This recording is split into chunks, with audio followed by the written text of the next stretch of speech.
में आपका स्वागत है। मैं हूं एसएम अली तकवी। पेश है अब तक के मुख्य समाचार। अखिल भारतीय विद्यार्थी परिषद ने फूका उच्च शिक्षा मंत्री का पुतला। किसान मित्र वेलफेयर एसोसिएशन द्वारा शहीद स्मारक पर धरना। विश्व आयुर्वेद परिषद तथा जीवनी सोसाइटी द्वारा यज्ञ एवं पदयात्रा का आयोजन। उर्दू बचाओ तहरीक द्वारा भर्ती की मांग को लेकर धरना। चरखा आंदोलन द्वारा सरकार से की गई मांग। न्याय न मिलने के कारण भूख हड़ताल जारी।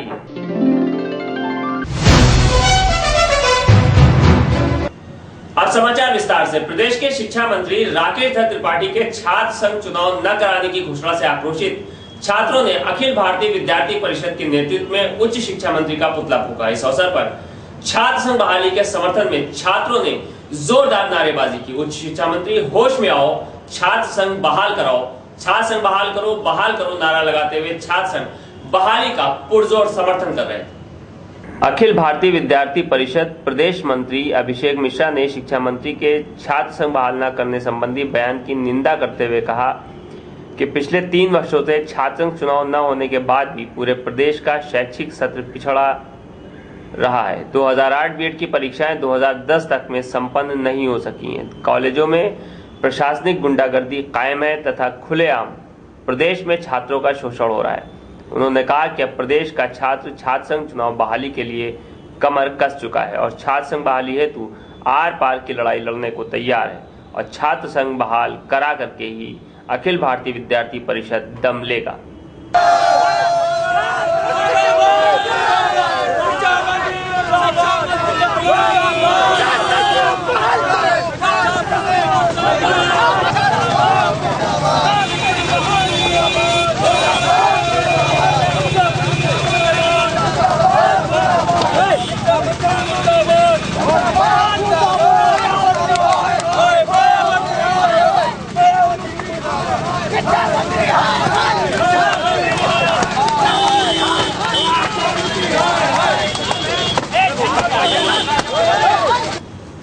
लखनऊ किसान मित्र वेलफेयर एसोसिएशन के प्रदेश अध्यक्ष श्री दीक्षित की अगुवाई में किसान मित्रों ने शहीद स्मारक पर दिन में मोमबत्ती जलाकर दिन के अंधेरे में सोई भ्रष्टाचारी सरकार को रोशनी दिखाने का काम किया। साथ ही किसान मित्रों के साथ बढ़ती जा रही उपेक्षा मानदेय भुगतान में हो रही सौदेबाजी योजना को किसान हित में संचालित रखने के लिए हताश निराश प्रदेश भर के किसान मित्र वेलफेयर एसोसिएशन के तत्वाधान में प्रदेश अध्यक्ष सरोज दीक्षित के नेतृत्व में एक बार फिर से धरने पर बैठे। मुख्यमंत्री से मांग की गई कि वो किसान मित्र हित में अविलंब कोई ठोस निर्णय जल्दी से ले। धरने को संबोधित करते हुए प्रदेश अध्यक्ष सरोज दीक्षित ने कहा कि प्रदेश और देश पर जब जब खाद्यान्न संकट आया, किसानों ने भूखे रहकर देश को अन्न दिया, लेकिन आज किसान के बेटे कभी सूखे की मार तो कभी बाढ़ की विभीषिका का दंश झेलते हैं और फिर भी कृषि की उत्पादकता को बढ़ाने के लिए दृढ़ संकल्प है।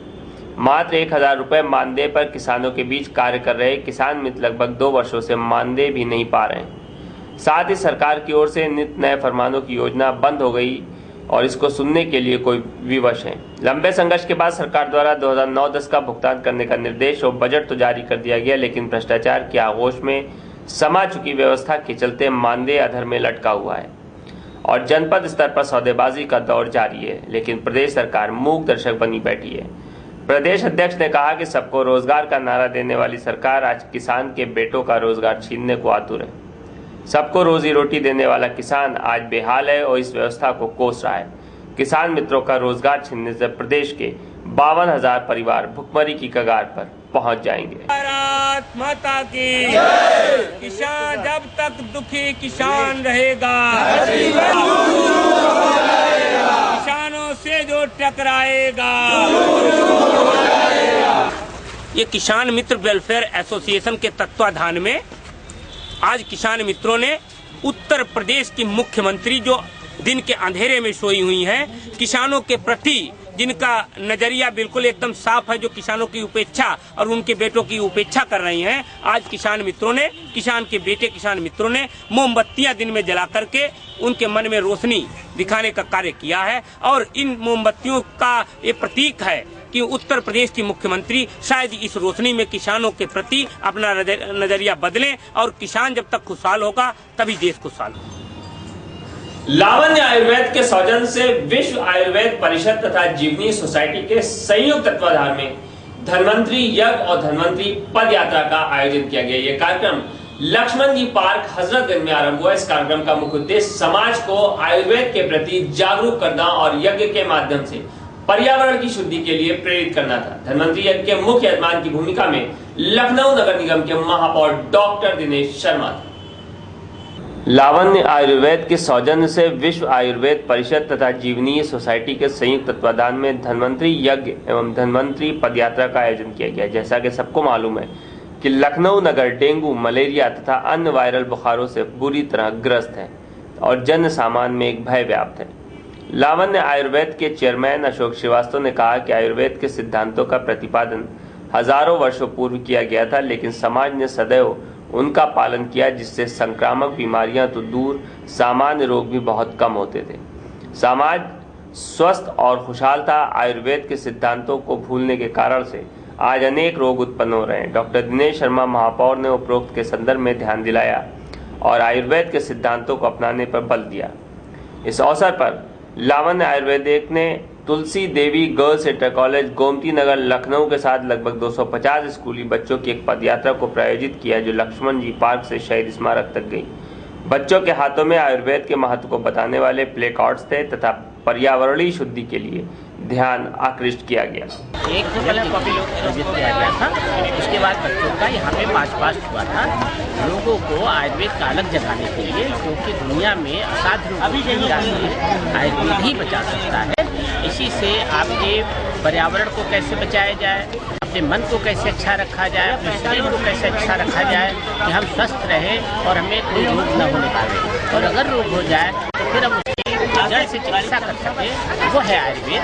उसके जनक धन्वंतरी महाराज की जो कल जो है जयंती है, उसके उपलक्ष्य में ये कार्यक्रम किया गया। बेरोजगार मौलिम उर्दू प्रमाण धारकों को उर्दू अध्यापक पद पर नियुक्ति की मांग को लेकर उर्दू बचाओ तहरीक उत्तर प्रदेश के कार्यकर्ताओं ने शहीद स्मारक पर धरना दिया। धरने का नेतृत्व मास्टर सुहेल अख्तर खान टांडवी, प्रदेश उपाध्यक्ष उर्दू बचाओ तहरीक उत्तर प्रदेश ने किया। धरने का संचालन मास्टर मोहम्मद नसीम ने किया। धरने को संबोधित करते हुए मास्टर सुहेल अख्तर खान टांडवी ने प्रदेश की वर्तमान सरकार पर आरोप लगाते हुए कहा कि प्रदेश सरकार बेरोजगार मौलिम उर्दू प्रमाण धारकों के साथ भेदभाव करके उनके जीवन से खिलवाड़ कर रही है। बेरोजगार मौलिम उर्दू प्रमाण धारकों को उर्दू अध्यापक पद पर नियुक्ति की मांग को लेकर उर्दू बचाओ तहरीक उत्तर प्रदेश के कार्यकर्ताओं ने शहीद स्मारक पर धरना शुरू किया। उच्च न्यायालय ने 1 अक्टूबर 2010 को मौलिम उर्दू प्रमाण धारकों के उर्दू अध्यापक पद पर नियुक्त पाने के दावे को जायज ठहराते हुए राज्य सरकार द्वारा दी गई याचिका को खारिज कर दिया था। इस फैसले के बाद राज्य सरकार को ये चाहिए था कि मौलिम उर्दू प्रमाण धारकों को उर्दू अध्यापक पद पर नियुक्ति देने का ऐलान करे।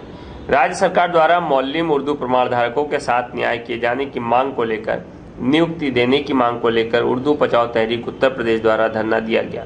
उन्होंने प्रदेश सरकार को चेतावनी देते हुए कहा कि उत्तर प्रदेश सरकार 8 नवंबर तक मौलिम उर्दू प्रमाण धारकों को उर्दू अध्यापक पद पर नियुक्ति देने का ऐलान नहीं करेगी तो आगामी 9 नवंबर को शहीद स्मारक पर विशाल प्रदर्शन होगा, जिसमें पूरे प्रदेश के मौलिम उर्दू प्रमाण धारक उर्दू बचाओ मौलिम बचाओ का नारा लगाते हुए उर्दू बचाओ तहरीक उत्तर प्रदेश के बैनर तले प्रदर्शन करेंगे। परिवर्तन चौक तक हमारा जुलूस पहुंचा, वहाँ हमारे ऊपर लाठीचार्ज हुआ। वहाँ प्रमुख सचिव के यहाँ बुलाया गया हमको, तो पूछा गया क्या मैटर है। बताया गया कि हम लोग जो है सन 94-95 मौलिम उर्दू प्रमाण धारक हैं, हमको उर्दू अध्यापक पद पर नियुक्ति मिलनी चाहिए।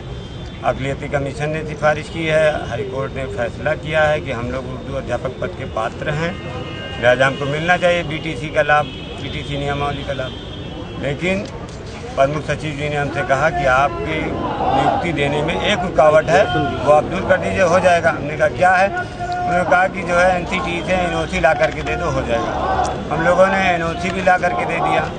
उसके बावजूद हमारी नियुक्ति देने के बजाय प्रदेश सरकार ने हमारे खिलाफ उल्टी कार्रवाई की और स्पेशल अपील दायर कर दी हाई कोर्ट में। वहाँ भी हम लोग के हक में फैसला हो गया और राज्य सरकार की अपील खारिज हो गई। उसके बावजूद सरकार जो है हमारे हक में कोई ना ऐलान कर रही है, ना नियुक्ति देने की कोई कार्रवाई कर रही है। इसी के लिए हम लोग बराबर यहाँ धरना प्रदर्शन कर रहे हैं। अब हम लोगों ने निर्णय किया है कि जब तक नियुक्ति हो नहीं जाएगी, ऐलान हो नहीं जाएगा, इस धरने में आप ही दोनों और आपके साथ में और लोग हमारे आ रहे हैं, इकट्ठा हो रहे हैं। और हमारा 9 नवंबर को एकदम करो मरो का यहाँ से धरना प्रदर्शन होगा। 9 नवंबर यहीं पर होगा, बड़ा प्रदर्शन, विशाल प्रदर्शन होगा। और आया